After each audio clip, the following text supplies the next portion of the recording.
actually bring the other speakers on in, and we'll get started here. The next session actually features David Brock from the Government of Saskatchewan and Patrick Kennedy from Earnscliffe Strategies. So again, for those of you that are joining just specifically for this afternoon here, my name is Bernie McLean.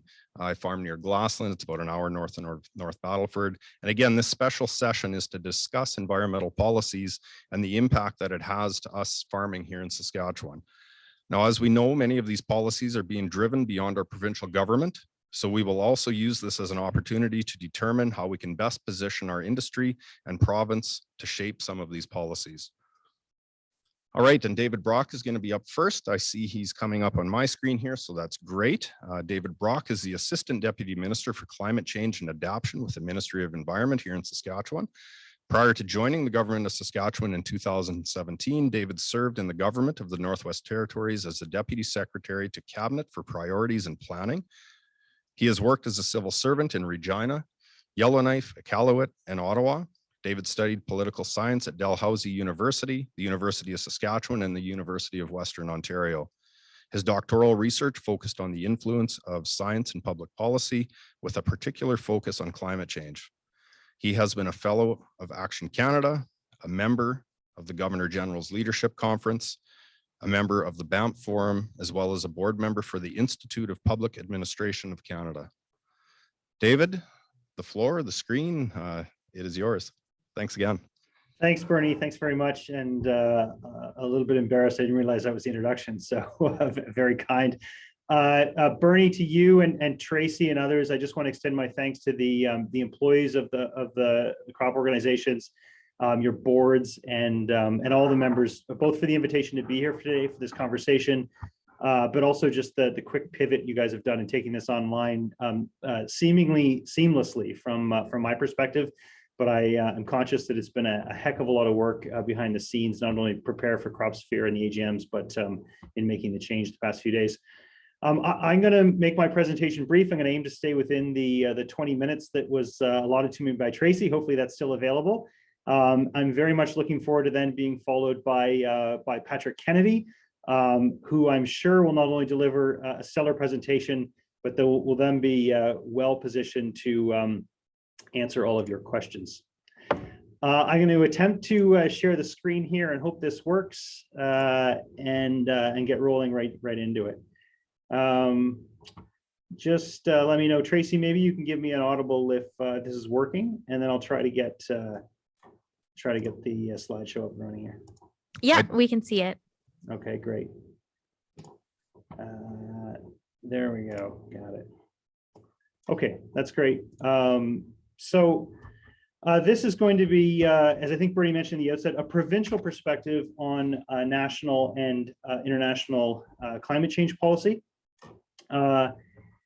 What I'm going to attempt to do is just give an update to all members on kind of what we're seeing in terms of particularly updates from the federal government, both what have been done in Canada as well as outside of Canada, then shift to the international perspective and close with a few observations on what we've called kind of policy pathways, but just options that we see other organizations exercising that may be of interest to some of your organizations, and hopefully that will set up some of the conversation and advice from Patrick as well.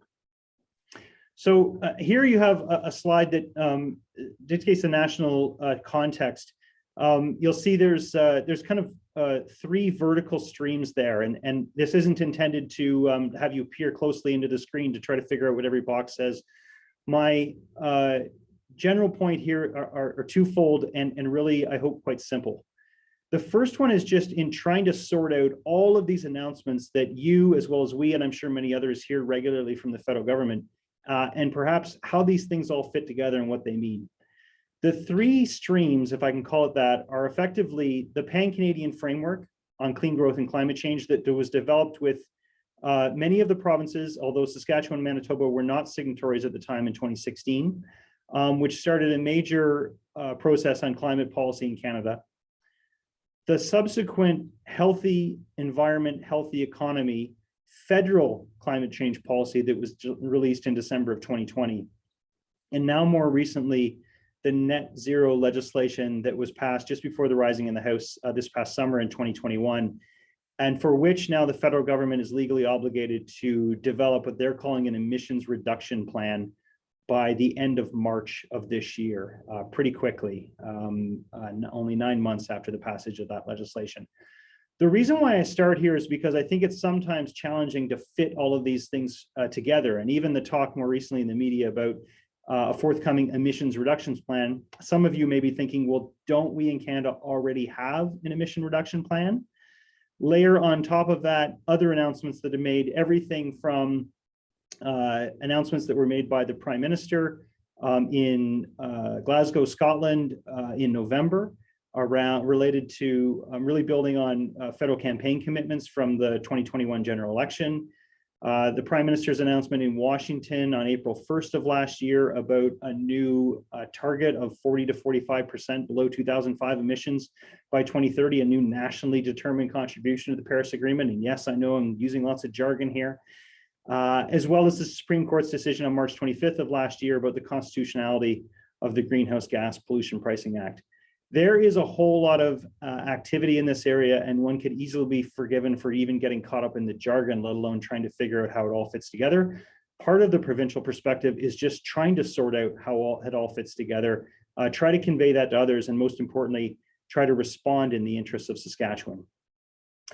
Perhaps here I'll just close with one other point, and that is that of all of these processes that are taking place around just transition and a new global methane pledge and a new nationally determined contribution, perhaps the one that is currently of greatest interest to the province of Saskatchewan, at least from my vantage point, is for the provincial government to take back control of the full carbon pricing mechanism, so that by January 2023, the province of Saskatchewan will control both the fuel charge as well as all aspects of industrial pricing that currently excludes most prominently electricity generation and natural gas transmission, so that the entire carbon pricing regime that's now been deemed constitutional by the Supreme Court of Canada will be controlled in Saskatchewan rather than from Ottawa. This next slide here is probably of greater familiarity to all of you than it is to me and some of my colleagues.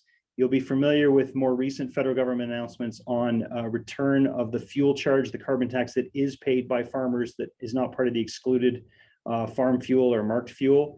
A return that, as I understand it, is going to be through the regular tax returns and then moving towards household checks, although we don't have any additional information on exactly how that's going to work either. I suspect you don't either, and that's remains one of the many open questions about how all these announcements are actually going to work, let alone fit together. As well as more recent announcements coming out of last year's federal budget about the Agricultural Clean Technology Program. This is in some ways to counteract some of the concerns about the carbon tax, and particularly around things like grain drying, to try to make investments in technologies that will actually improve energy efficiencies at farms and thus reduce the cost being paid through the straight fuel charge or carbon tax. As well, somewhat related is the Nature Climate Solutions Fund, for which there is just under $100 million over 10 years, which I hope you'll forgive me when I say, given all of the interests related to that and given the time span of a full decade, probably doesn't add up to much in terms of distribution across sectors and across provinces, but one which nonetheless we are paying close attention to, and particularly those aspects that are supposed to be dedicated to the Agriculture Fund. Okay, shifting gears a little bit and really thinking and moving towards the international context is we're often careful to remind those in Ottawa and elsewhere in Canada that the emissions profile in Saskatchewan doesn't look the same as it does, particularly in other provinces or for Canada as a whole. And a major aspect of that is the agricultural component. As you'll see from this slide, 10% of greenhouse gas emissions in Canada come from the agricultural sector, broadly defined, and you see a little bit how that's been broken out there into thirds, although I know for those of you who work in this area, it's more complicated than that. In Saskatchewan, it's a more significant portion, right? Rising closer to 25%. The reason why I make that point, this is not an aspect of blame, and no one should hear it that way, quite the contrary. It's to say that if we want to reduce emissions to the extent to which the federal government has pledged internationally, say 40 to 45% levels by 2005 or by 2030, or indeed even net zero by 2050, then we need to also pay attention to agriculture and make some significant investments in agriculture, not just simply levy a tax. This is a really important part that I think gets lost often in the national conversation, because the profile that agriculture has in the economy of Saskatchewan and the economy of Western Canada is much greater than I think it's understood in Eastern Canada. Although, of course, agriculture is important in provinces like Ontario, Prince Edward Island, and elsewhere. But it's a conversation that we think should certainly not be forgotten in policy deliberations in Ottawa. And I'm confident that's a point that Patrick would also reiterate in his remarks. I'll come back to why that matters in the international context, but here I want to reflect a little bit on some of the observations and conversations that we've observed that are taking place internationally. The first one is just thinking about that United Nations process, the COP, the Conference of the Parties, which I know is an awkward term, for 26 meetings in a row to try to figure out how to reduce emissions internationally. I was in attendance as the representative for the government of Saskatchewan this past November, the third time I've attended in this capacity. There were some notable differences this time in Glasgow, and some of you may have read about this in national and international media. First of all was just the size and scope. Nearly 40,000 participants, 10,000 at any one time at the venue, which did get maxed out on a number of occasions. That is a significant increase from the previous two that I've attended, and is even 10,000 more than the previous top meetings, both in Paris and in Copenhagen. I think the point to take away from that is that interest in these conversations are growing. And that was also reflected in, as I say, the composition of who was there. I noted a much stronger business presence at COP26 in Glasgow. And perhaps that reflects in part the number of companies, particularly multinational corporations, that have made net zero pledges in the past year or more. And also just recognizing the extent this has effect on things like ESG, environmental governance, social governance ratings that rating agencies and lenders are looking at, climate finance risk disclosures. The list goes on in terms of that broader asset management and investment perspective. In terms of some of the decisions or announcements that took place there that may be of interest here, one of them was the completion of negotiation around Article 6 of the Paris Agreement. Essentially what this does is set up an international trading system for carbon credits. And something that I think is of particular interest, not only in Saskatchewan, but for Canada as a whole. Looking at how, for a global problem, the technologies and solutions that we have in Canada help reduce emissions globally, not just here in Canada. Another announcement that maybe didn't get as much attention, but will be very important for export economies such as Saskatchewan, was the announcement of a new international board to help set and adjudicate sustainability standards, so that when countries or companies make claims to be sustainable, there's something against which to measure that and to test the credibility of those claims. Finally, I know that the agriculture industry in Saskatchewan isn't just isolated to itself and also has concerns related to other parts of the economy. So some of the announcements that the Prime Minister made related to fossil fuels, and particularly the intention to place a cap on oil and gas emissions, will be of interest to those in the economy as a whole in Saskatchewan, and not just those who work in the oil and gas industry. Another one that I'll move through pretty quickly, but I only highlight for the reason of related to prominence of agriculture. It's something that I saw maybe not enough discussion about at COP26, but certainly more than I have in previous meetings. One example of that was a day-long FACT dialogue, FACT being initialism for forest, agriculture, and commodity trade. Just the fact that agriculture and forests were getting more attention, and particularly agriculture, I think shows the value of this industry to the international conversation. And indeed, this was a session that was co-chaired by former Prime Minister Theresa May, perhaps elevating the attention that it received in Glasgow. Looking at a bit more of a national comparative context, I wanted to point to a few countries which may be well known to some on this call as well. New Zealand is one example. I mentioned New Zealand for a couple of reasons. One is New Zealand is another jurisdiction, if you will, that has a higher profile of emissions from agriculture. And so it's one that perhaps is more analogous to Saskatchewan than we might find with many other provinces in Canada, save for perhaps Alberta. It's also notable that right now there is an active conversation in New Zealand about how to price emissions from the agricultural sector, something that has been largely, but not entirely excluded or exempted in Canada. but for which there is a very active conversation between the government and the agricultural industry in New Zealand, looking at various options for how they may do that starting in 2025. And as you'll appreciate, there's also conversations around things like use of fertilizer and management of livestock that relate to some of the pricing of some of those emissions. By contrast, two other countries that are well known to Canadians, Australia and the United States, are taking, I think, a different approach. So unlike, say, Canada and New Zealand, where the approach has been to price emissions, pricing an externality in the economy, in Australia and the United States, you see more state level program investment, particularly in the agricultural area, where with respect to any credits in Australia, those are primarily being purchased by the government. And in the United States, where there's similar types of proposals, though that legislation is not yet advanced far enough along to be active. But whereas, you know, particularly now the Biden administration is making significant investments at the national level, adding on to existing state level investments in technologies and other practices to reduce emissions at farms, in the agricultural sector generally, and in other aspects of the economy. I mention this in part because, as always for Canada, particularly from an economic perspective, North American integration, or at least a view to North America, will be quite important as Canada makes policy decisions. And it's certainly something that I know our ministers and the Premier of Saskatchewan encourage the federal government to take a look at before making some of these unilateral decisions, is to look at what's happening in the United States and what effect that may have, particularly on trade south of the border. Finally, and Patrick, this is my last slide. I just wanted to put forward some observations, what I'm seeing that other organizations are doing, both in Saskatchewan and Canada, but even internationally, to kind of prepare themselves for these economic and policy conversations.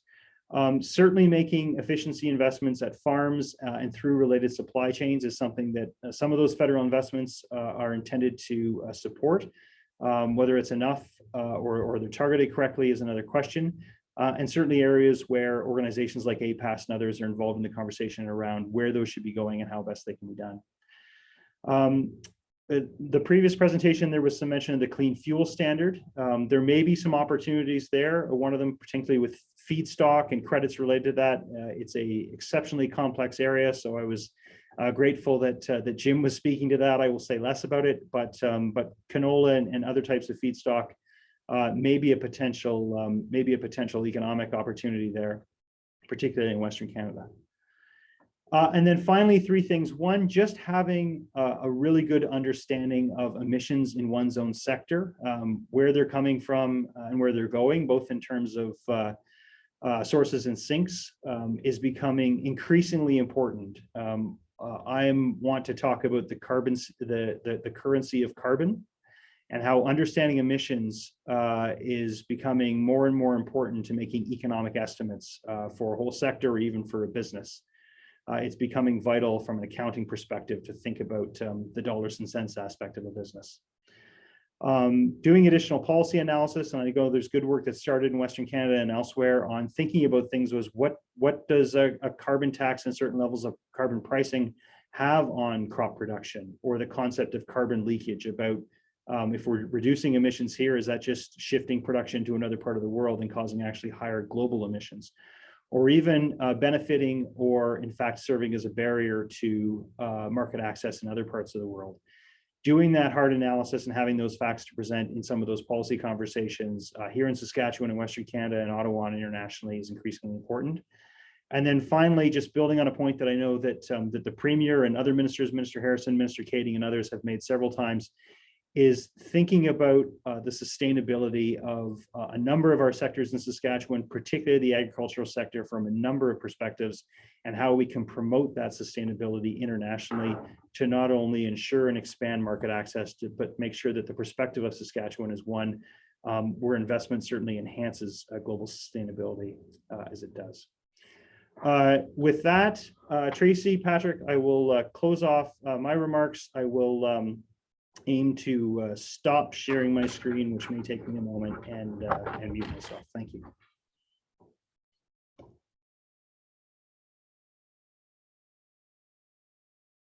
And then my first question to you will be, are you able to continue on here with us through Patrick's presentation?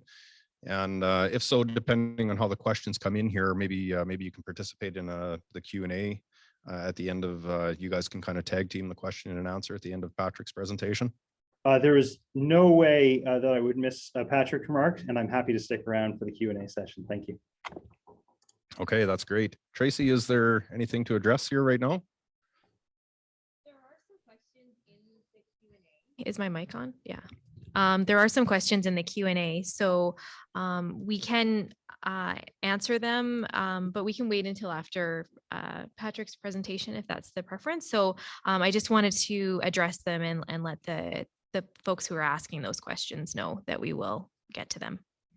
Perfect. I appreciate it. And anybody else that has questions, by all means, type it into the chat or the Q&A here on Zoom. So again, with that, maybe just for efficiency's sake, we will move ahead and David and Patrick can address some of these questions at the end here. So again, I've mentioned him now a couple of times, but Patrick Kennedy. Patrick is a public affairs professional with over 20 years experience in and around politics. He is known for his collaborative approach to public policy and stakeholder engagement, facilitating trusted relationships and emphasizing the importance of building partnerships to work towards desired outcomes. He offers valuable insights, incorporating a number of critical perspectives from his involvement inside government, with trade associations, and within the corporate sphere. Prior to joining Earnscliffe, Patrick worked with CF Industry, the world's largest manufacturer of nitrogen products, where he established and led the company's public affairs practice here in Canada. Previously, he worked with financial service leader CIBC and with the Canadian Bankers Association in key government roles. Outside of the private sector, Patrick held a role as a senior policy analyst in the Federal Civil Service and served as Chief of Staff to the Speaker of the House of Commons, a role at the heart of the machinations of Parliament during Canada's most recent minority governments. Patrick holds an honors Bachelor of Arts in Political Studies from the Queen's University, a Master's of Science in Public Policy from the London School of Economics, where he was a Chevening Scholar. He is the past president and former member of the Board of Directors of the Government Relations Institute of Canada, a co-founder of the Canadian Advocacy Network, and currently sits on the Board of Directors for the Brule Hospital Foundation and Earnscliffe Strategy Group. Patrick, to you. Thanks very much. I appreciate the introduction, and let me go ahead and share my screen as well. Hopefully that seems to be working there. Everybody, can I do the same thing? Tracy, can you let me know if you can see that? It looks good. It's Yeah. up there, That looks Patrick. great. Great. Well, thanks again for the introduction. It's great to be with everybody virtually today, and thanks so much for inviting me. I was, of course, like many others, planning to be there in person and was looking forward to meeting many of you in person, but we're all pivoting so quickly these days, and I hope certainly to have the opportunity to meet many from the group again at some point.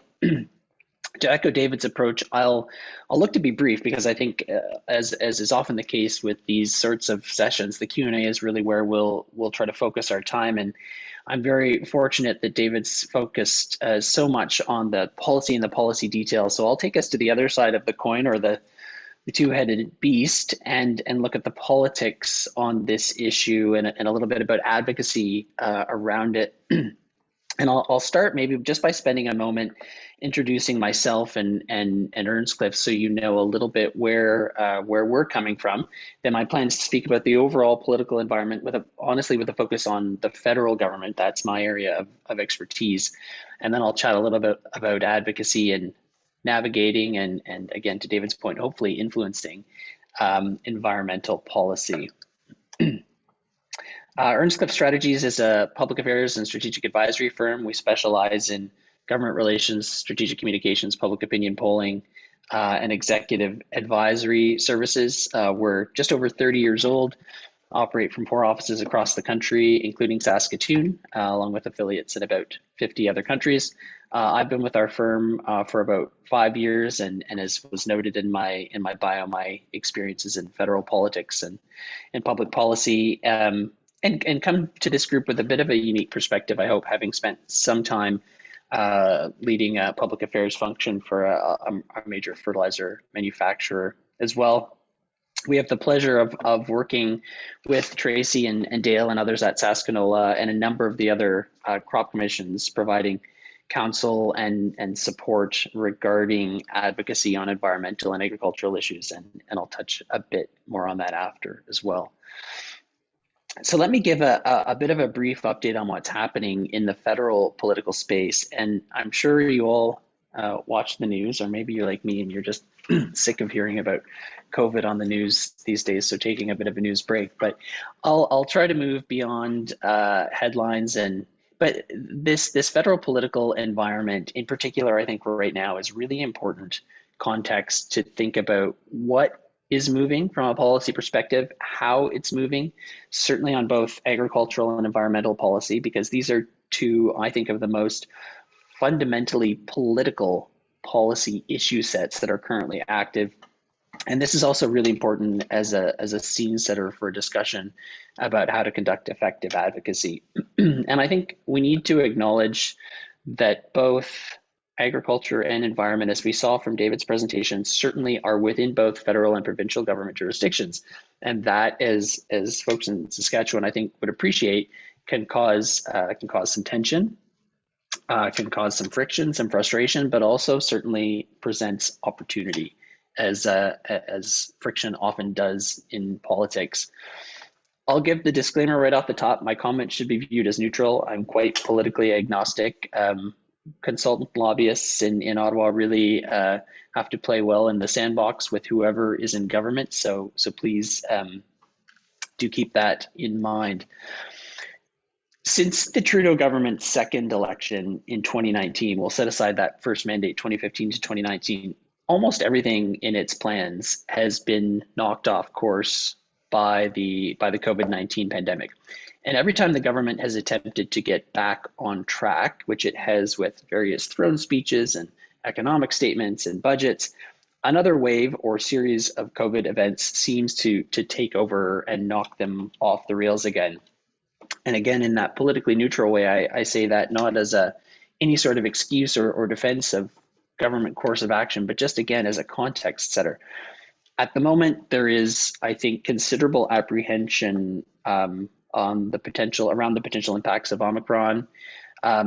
In his most recent call with the premiers, the prime minister, or some of his most recent calls with the premiers, the prime minister has faced strong resistance at the idea of implementing strict border measures and quarantines and these sorts of things. But as we will have seen over the last couple of weeks, provinces are moving forward and doing their own things as our local health authorities.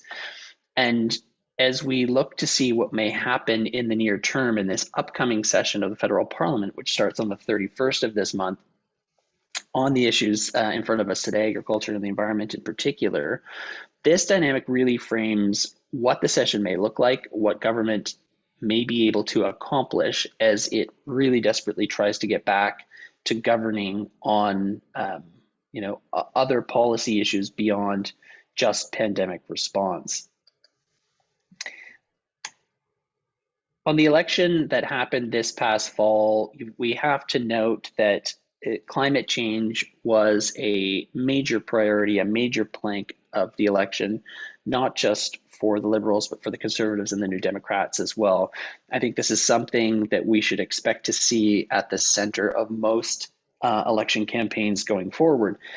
But with a re-elected Liberal government, and we'll touch on this a bit further, we will have already seen that the environment and environmental measures are really at the center of much of what they're going to try to do. It is just becoming more prominent as time goes on. And again, you've probably heard about this more than you've wanted to by now, but the election outcome very, very similar to what we went into the campaign with. The government has pursued a very, very slow restart to its activities. And I think there's a number of reasons for that. First of all, staffing is proving incredibly difficult. And why does this matter? Because on these policy issues that you as an industry may be looking for changes on, political staff are often your first point of entry. And when a government is having trouble staffing up, which I think is partly because of being 6 years into various mandates, partly because of the pandemic, amongst other reasons, it changes the environment within which advocacy can take place. The cabinet itself was not sworn in until 5 weeks after the election. This also perhaps a reason for the slow restart. Very few ministers kept their original portfolios, which they had before the election. And of course, as you know, the move of Steven Guilbeault to environment was viewed as the single biggest move in the cabinet shuffle in terms of policy. He had been an activist before coming to government, and it really was taken as a signal that government was going to continue with a strong activist agenda in the environment portfolio. Agricultural, of course, federally stayed the same with Minister Guilbeault. Mixed reviews on this. Admittedly, this surprised some stakeholders and was seen as just a slight to the sector by a number of others. And that, of course, is something that will play out in the months ahead as stakeholders look to engage with that minister's office. Speech from the throne, again, was not particularly surprising, reiterated the major priorities that we'd seen in the campaign. And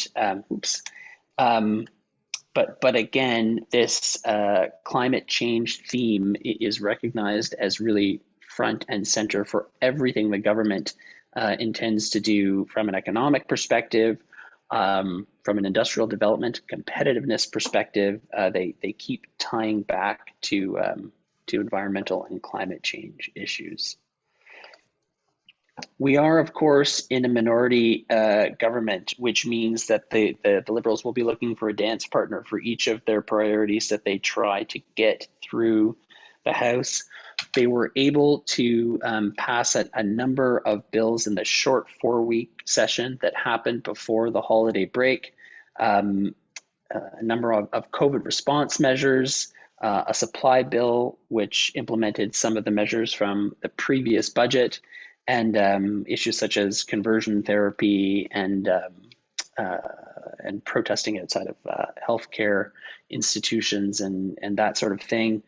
But it does indicate that when the session comes back late January, the government looks like it will be aggressively pursuing a legislative agenda, as I said, looking to pivot away from only COVID-related issues. So a number of key dates coming up, as I mentioned, the return of the House.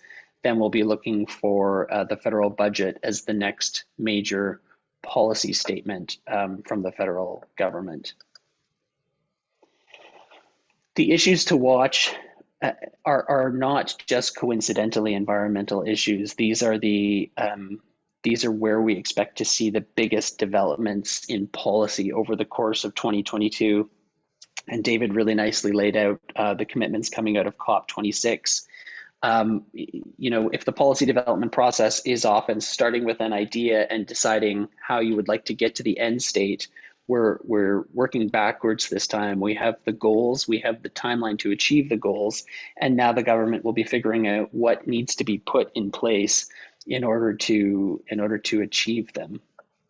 I note, of course, also something that I'm sure many of you are following closely, the development of the next agricultural policy framework, for which consultations are currently underway. I won't spend too much time on the environmental policy slides just because David touched on these in such detail, and his level of expertise on them is also considerably beyond mine. But I think it does behoove us just to remember that while these are set out as a series of policies or regulations in pursuit of those net zero goals, I really do believe there's a tremendous amount of opportunity here for influencing the way these policies take shape, ensuring that recognition is given for practices that have been underway that have not to this point been appreciated by government. And I think there's a fair bit of work to do on that front as we move forward on environmental policy. What does this mean for advocacy and how the agricultural sector writ large, but perhaps the crop sectors in particular want to speak to government? And I'll make just a few general comments first. Government is constantly faced with a barrage of stakeholder engagement, and particularly most of the time it comes with asks, with demands, with frustration, and with little constructive input. And I think recognizing that, and from the outset determining to approach government in a different way, is the single biggest advantage that a sector like this can have. All public policy is political. Governments live in the eye of media and at the mercy often of their stakeholders, and they need to be seen to be making progress on their agendas. That is going to be acutely true in the minority parliament that we're seeing federally, and with a prime minister who may or may not run again, and who I think will be in legacy making mode if he's not already. The last three federal governments under Prime Minister Trudeau, but even the previous government under Prime Minister Harper, have come to the realization, I think, that environmental policy is not only an inevitable central element of any national government, but that it's considered to be, and again, further to David's comments, considered to be key both to our domestic and our global competitiveness as well. Now, admittedly, this belief has taken on a new fervor and almost a singular focus over the last 5 years. But I think the reality is now that regardless of the political stripe of government, it's very unlikely that this issue is going to dissipate or go anywhere. There is an unresolved tension between agricultural policy and environmental policy that I find, to be honest, I find a little bewildering. And I find it to be very different than the tension faced by other industrial sectors, which are also facing environmental regulation.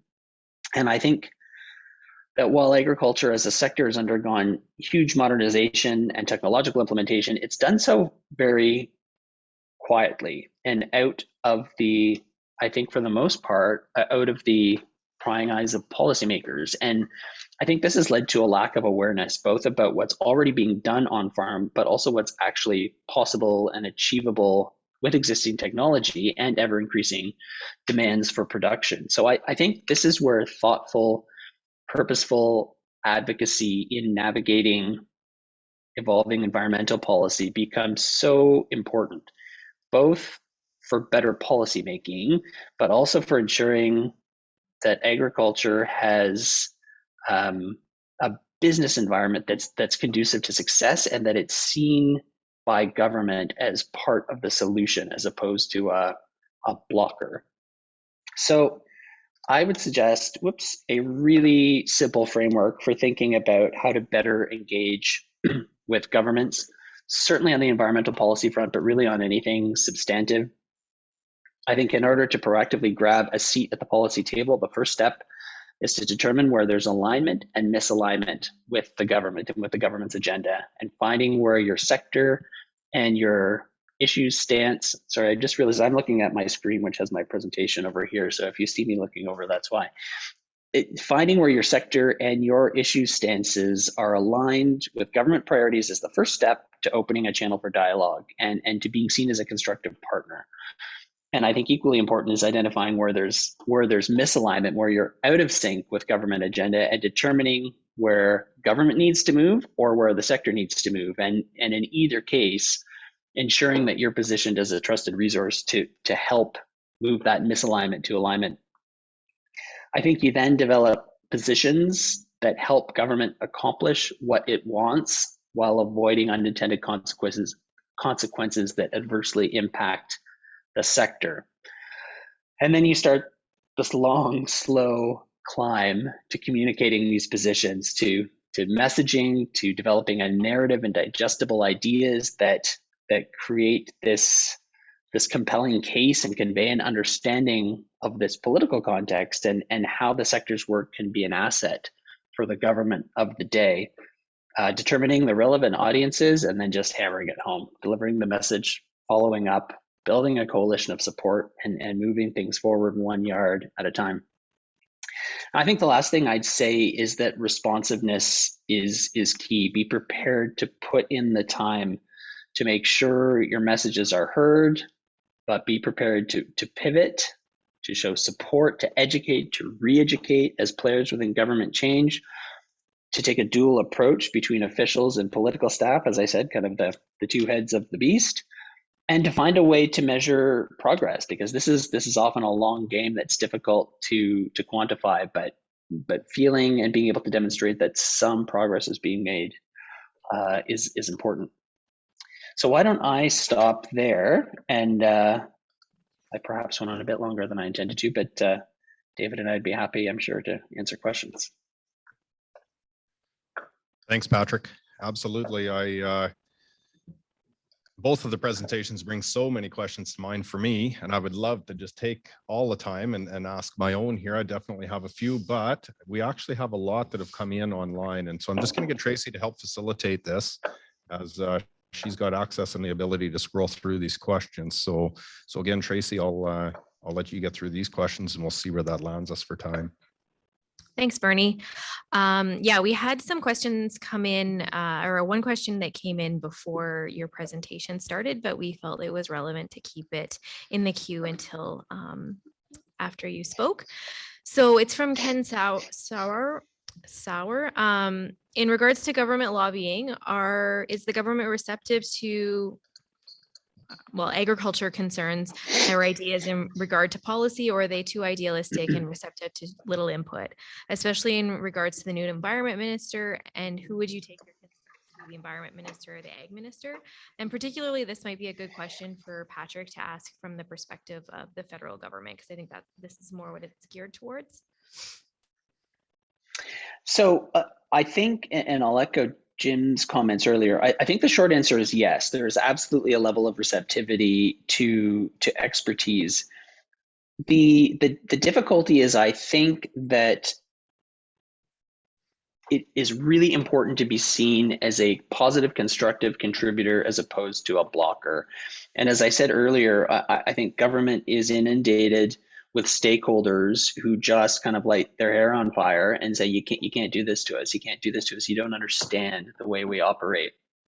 And government, in its view, has been given a mandate by the Canadian public to go ahead and implement what was outlined in the platform. And a lot of, while some of the more aggressive elements of emissions reduction have come about post-election, government is going to move to implement, as if it has this mandate. And I think in order to foster that receptivity, it's important to show up to the table as a constructive partner, saying, we know you've got to get here.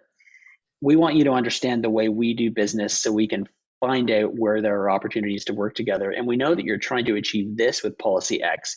You might not realize that, in fact, it's actually going to have this whole host of unintended consequences.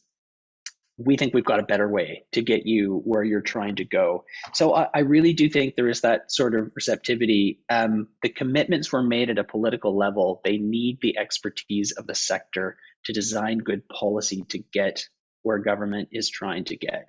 So I think absolutely. And to the point again that Jim made, to whom do you take the concerns? It has got to be, as I said in my remarks, a broad coalition that is created in support of agriculture's arguments. So it's absolutely ag, it's absolutely environment, it is NRCan, it's international trade, it's finance, and then it is the grassroots effect of the number of MPs, both in government and opposition, that can help amplify the voices of the sector. Thanks, Patrick. David, did you have comments as well? Okay, maybe just Tracy, one quick little bit of a follow-up on that. And it's it really speaks to the bandwidth that Jim referred to, and Patrick, you kind of alluded to it here too. You know, everybody that's in Ottawa now, and with the pandemic, online meetings, has that affected our ability to earn that bandwidth and make sure our voices are being heard? Has it become busier because of this pandemic and the online options? And will that potentially go away or continue? I tell you, from my experience, it took quite a while for, and when I say government, I tend to think primarily of senior political staff, because that's where we'll often start our advocacy. It really did take a while for the kind of the interface to shift in a way that made people comfortable. And I'm reminded of somebody's question in the chat about, you know, was it really necessary to have everybody together in Glasgow? I think we were all intending to be together today. I don't think anybody can refute the benefit that comes from in-person meetings. There is just a different dynamic that exists, in particular when issues have been adversarial before. When you are trying to find new common ground or move issues forward and have challenging conversations, I don't think there's any substitute for being in person. So I think as soon as there is an ability to safely pivot back, my sense is that's what will happen. But it has made much like today's session, there has been a remarkably smooth transition with the federal government at least. And I'd be interested to hear David's perspective in terms of continuing to be able to have those stakeholder meetings virtually. And I think they can be effective. I've really, it's been much more seamless than I would have expected. And it's not, to your question about is it busier? I don't think so. I think the level of engagement has stayed pretty constant from what I've witnessed. Okay, thank you. David, anything from the province of Saskatchewan? Maybe the only thing I'd add just to the first two questions is, and reiterating 2 points that Patrick has made. The first one is, there's no replacement, particularly around challenging conversations, to doing so in person. We're all doing the best we can right now, and that's universal truth, of course.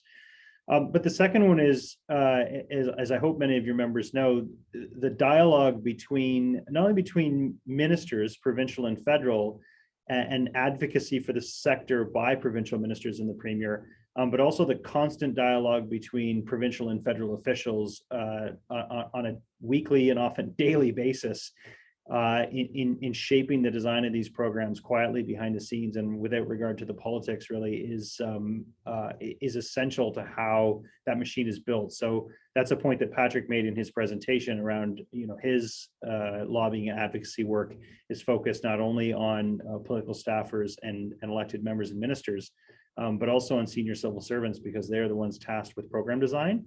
And once the political questions are settled, need to work through on how does this actually administratively function, make sense, and make sure it's actually accomplishing ministers' policy objectives. Thank you. Tracy? Sure. So the first question was a bit of a comment around the number of participants in Glasgow, and I think that's been addressed now. I'm going to move on to Jocelyn Velistek's question. Saskatchewan farmers have advocated for a separation of biological sinks from industrial point source emissions without any response from policy thus far. The separation would highlight soil as a long-term carbon sink, and we have data on how our current farming practices create net carbon sequestration in Saskatchewan agriculture. If there is a value to carbon, then this value should be recognized for those sequestering carbon. How can Saskatchewan farmers be part of the net zero plan and capture the value of carbon we continuously sequester? So I'm going to suggest maybe this one could start with David. Sure, great. And thanks, Jocelyn, for the question. Nice to hear from you. And you know, I'll just reiterate for a broader audience, certainly the government of Saskatchewan's recognition of the work that has been done, not over the past couple of years, over the past few decades to sequester carbon. I think this underscores Patrick's point in his presentation about the quiet modernization we've seen in agriculture, again, in this case, spanning decades. It also maybe is an opportunity to build on a point I made in my presentation. the work that's done on, whether it's soil science or other kind of natural sciences relates to how the agricultural sector works is really vital work. And this is a good example of that. But I would advocate that it probably needs to be paired with good economic work as well, because I would argue that climate change is a major economic file. And to make some of those arguments for the industry as a business, as well as from a policy perspective with the federal government and other governments, that needs to be paired with some of that economic data and analysis and arguments, particularly around carbon having value, which it most certainly does, but it has value in many ways as part of a market. So either someone who's willing to pay you to sequester it now and into the future, or someone else who's willing to pay for the carbon itself to make use in some sort of industrial or other process. So the market element here of the value is crucial. And we see the contrast right now between the floor price for carbon that's been set by the federal government as part of a regulatory charge, and how that compares to the international price for offsets that range, it really depends on how the carbon is being sequestered or sunk, but in many cases ranges from kind of $1.50 to $4.50, right? Nowhere near the $40-50 where we're at right now, rising to $1.70. So again, excellent work on the natural science. I think we need to pair that with some economic data analysis, and then through people like Patrick, turn that into sound policy positions. And I think the only thing I'd add is that this policy area has evolved so much, so quickly over the last number of years that doors that had been considered closed or largely closed, I think we should not hesitate to try to reopen, as again, with really aggressive, ambitious targets set.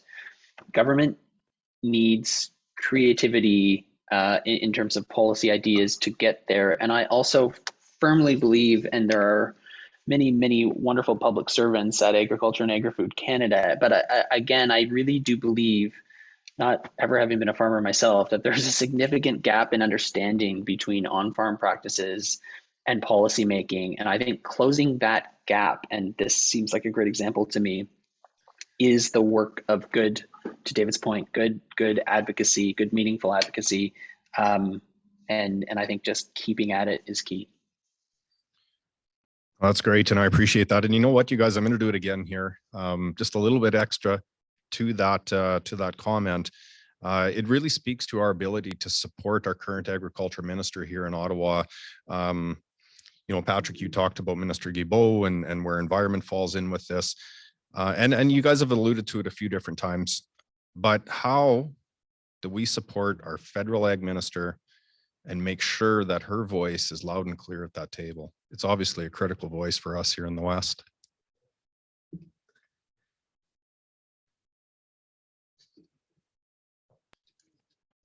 I think you're right. I think that's so important. And, I know Minister Guilbeault has been, I believe there was even an announcement this morning about funding for research projects around crops.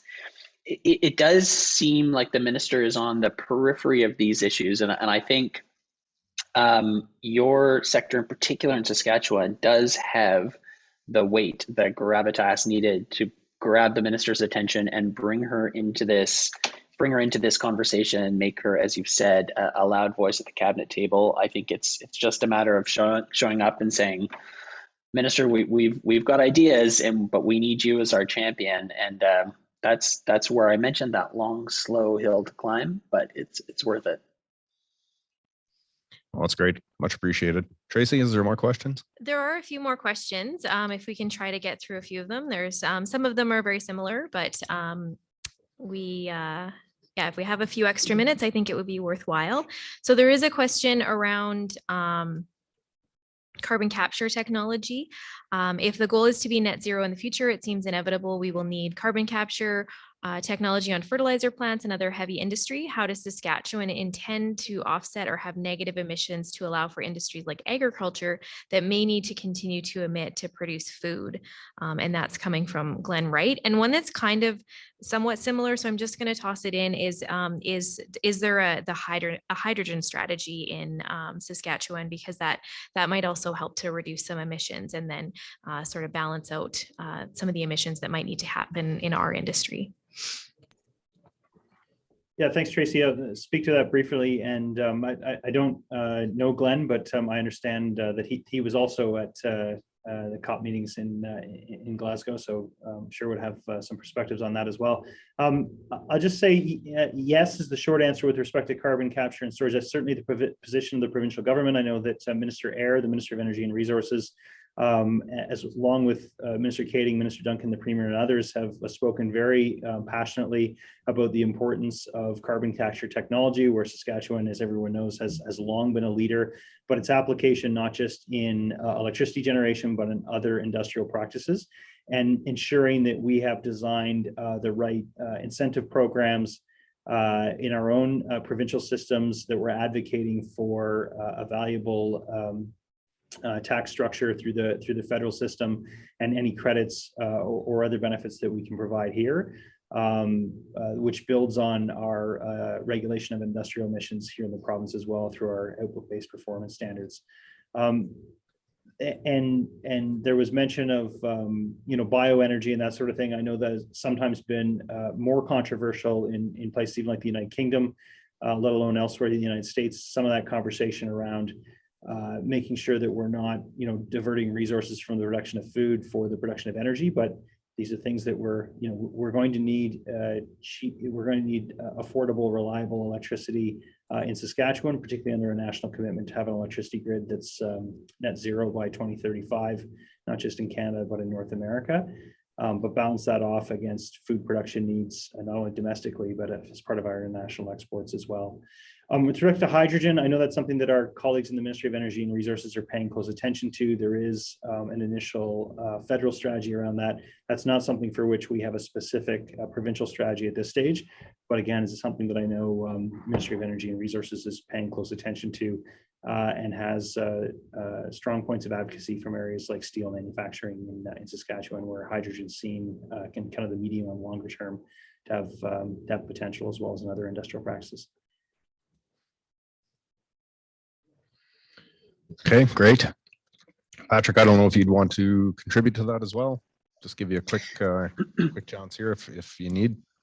Just the only thing I'll say, having come from, as I mentioned, the nitrogen fertilizer sector, is that I'll throw my former colleagues under the bus a little bit. The sector consistently argues reasonably successfully for exemptions or caps to emissions reduction targets based on at least in nitrogen fertilizer production, based on the lack of technology change that's occurred over the last number of years. Governments have been very good at responding with incentives, but that sector needs either massively innovative capture technology or massively innovative kind of changes to the chemistry, which seems like it's a big reach. So I think they're aware of the limitations and their contribution to the problem, but they're a little bit the prisoner of chemistry for the moment, which is something the government seems sympathetic towards so far. Okay, thank you. We're getting tight on time here. So Tracy. Yeah, so there's two final questions and they're somewhat related. So I'm going to read them together. They're coming from Brett Halstead and Dave Sefton, and I think we can get through that and then we can close the questions. Okay, so the 40% business as usual clause by the Fed seems designed to exclude Western Canadian agriculture from getting credit for the great carbon sequestration. How can farmers get recognized and compensated for this? And further, why has our provincial government agreed with the feds? And then the second question is around the provincial government taking a stand that carbon sequestration through zero will not be eligible for payment for carbon storage because it has been implemented by 90% of producers. So I guess if you wanted to speak to those comments or questions, David? Sure. Yeah. Thanks, Tracy, and thanks to Brett and Dave for the questions. So I understand that we start to get into terms such as additionality and these concepts that are both at least complicated, if not complex, for those that are involved in those debates, as well as some disagreement over, I think, even the applicability of the concept. I think where I'd land here is that the provincial government is not making any payments, nor has talked about eligibility or ineligibility. I think I would take it back to the comment I made about markets and what are private actors, whether those be regulated companies or large multinationals globally, willing to pay for carbon that is going to be sequestered in the future is primarily the market question. I think I would go back and maybe look to Patrick for subsequent comment, but there was a slide in Patrick's presentation that set out a number of areas where he sees opportunity to influence public policy and advance the broader policy interests of crop producers in the agricultural industry. I think that's where I would suggest there's a lot of benefit, and would agree with Patrick. There's a lot of opportunity. But one needs to be able to sculpt those arguments, which is not just about additional other offsets domestically, but many other opportunities exist in a lot of those other policy streams. Think of the three streams that I talked about. There's a heck of a lot of policy regulation and legislation that's happening in response to that. And I know the industry has a great interest in making sure that it has a strong points of influence, and its practices are well understood across the policy regime. Thanks, David. think, yeah, just to add really quickly as we wrap, and David's hit the nail on the head and said perhaps likely more eloquently than I can. I mean, as government has been striving to put in place some of these early measures with imperfect information on how some of these key sectors work, such as yours, they have tried to skate this fine line between incentivizing and not penalizing, but also not, presenting rainfalls of cash for actions that have been taken before the incentive or the regulation or the targets were in place. So I think that's not to say that reconsideration of these decisions isn't possible. And in fact, as I said earlier, I think it really is. But I think the argument has got to be compelling, and there does have to be some element of new action or new technology or new strides towards supporting the government in its targets. And I think the last thing I'll say, and it's in response to a question we didn't get to, but is government trying to eliminate or reduce the amount of lobbying that's happening? Lobbying is not what we see in House of Cards or the United States with bags of money. This is lobbying. It's working with policymakers to try to help them understand complicated technical sectors and help them make better policy. And for folks like me who are kind of in the middle, it's helping translate and bring the two sides together so that each comes out of it with a win. So is government trying to reduce undue influence or improper influence? Absolutely. Government, I don't think, will ever be looking to close the door to stakeholders and dialogues that lead to better public policy. Well, Patrick, that unpacks a whole lot more for me. I'd really love to sit down with you and actually discuss that further. But unfortunately, we are out of time here today. I'm quite positive that in the future, I will have that opportunity to have that discussion with you, and I certainly look forward to it. Great. All right. Well, again, thank you, David. Thank you, Patrick. And again, on behalf of the SAS Crops Group here, being barley, canola, flax, wheat, and the pulse growers, we thank you all for attending today. We would like to thank the team at Prairieland Park for hosting the event, and most importantly, the team at Spark Booking for helping us to facilitate the AGMs here today, or over the course of yesterday, today, and what's left to go. So again, we appreciate your patience. Patrick and David have both alluded to it already. We had a last minute turn of events. We went from what was going to be a hybrid version of this event this year to completely, or as much as we could, virtual. Again, this happened Friday. So great job to the team that made that happen. it's as successful as it can possibly be for the situation that COVID puts us in. And yeah, again, hopefully next year we're all here in person in Saskatoon. So again, thank you very much.